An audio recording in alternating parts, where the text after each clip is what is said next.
जय श्री कृष्ण, जय श्री श्याम. मी सारिका देऊळकर.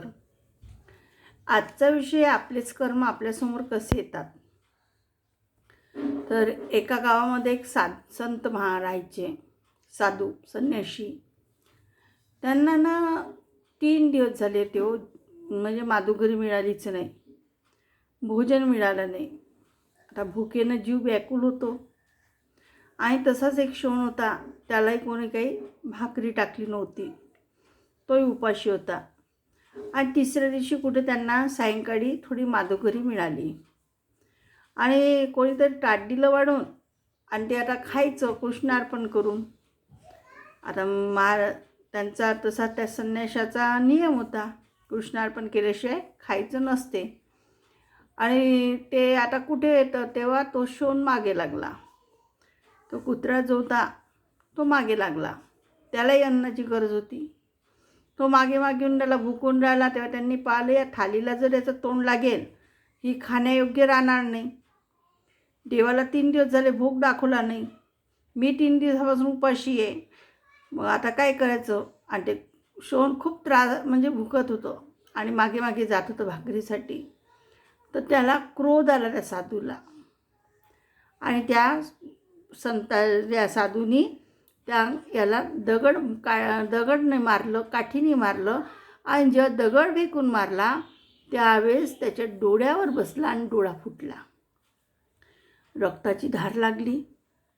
आता त्याला बोलता येत नाही, पण वेदना तर होते ना प्रत्येक जीवाला. आणि तो खूप जोरजोरात ओरडून राहिला. आणि त्याचा आवाज जो होता तो रडण्याचा भगवंताच्या कानापर्यंत पोचला. प्रभू श्रीराम बसले होते सभेमध्ये, लक्ष्मण होते, 4 भाऊ होते. आणि तेव्हा म्हणतात, लक्ष्मणा जा त्या शोनाला काय झालं बघून ये बरं. आणि ते बघायला गेला. पाहते तर डोळ्यातून रक्त येऊन राहिलं, डोळा फुटला, अंगाला खूप काठीचे मार बसले. तेव्हा त्याला विचारते, काय झालं बाबा. तेव्हा सांगितलं की मला यांनी मारलं. संताला त्या साधूला विचारते, का रे बाबा तू काय इतकं मारलंस. म्हणजे हा माझ्या मागे येत होता, मला 3 दिवसापासून माधुकरी मिळाली नाही, आता कुठे मिळाली तर जेव्हा चटतो मला, पण माझ्या पोटात अन्नाचे कण नाही, हे त्रास देऊन राहिलं होतं. आणि म्हणून लक्ष्मणच्या लक्षात येईना आता यांचा न्याय कसा करावा. म्हणून ते एक काम करा, प्रभू श्रीरामाच्या दरबारात चला तुम्ही. आणि त्या दोघांनाही घेऊन गेले प्रभू श्रीरामासमोर. प्रभूंना सगळी हकीकत कळली. प्रभू म्हणतात, एक काम कर, हा संन्याशी तुझा गुन्हेगार आहे, तू त्याला काय सजा द्यायची ठरव, मी ती मान्य करेल. ते शोन म्हणतं, याला चांगल्या मोठ्या मंदिराचा महंत करा, मोठ्या मंदिराचा पुजारी करा, जिथे भरपूर दान येत असेल, भरपूर प्रसाद येत असेल, अशा ठिकाणी याला पुजारी बनवा. प्रभू श्रीराम म्हणते, ही सजा नाही झाली, हे तर मजा झाली, सजा कुठे आहे याच्यात.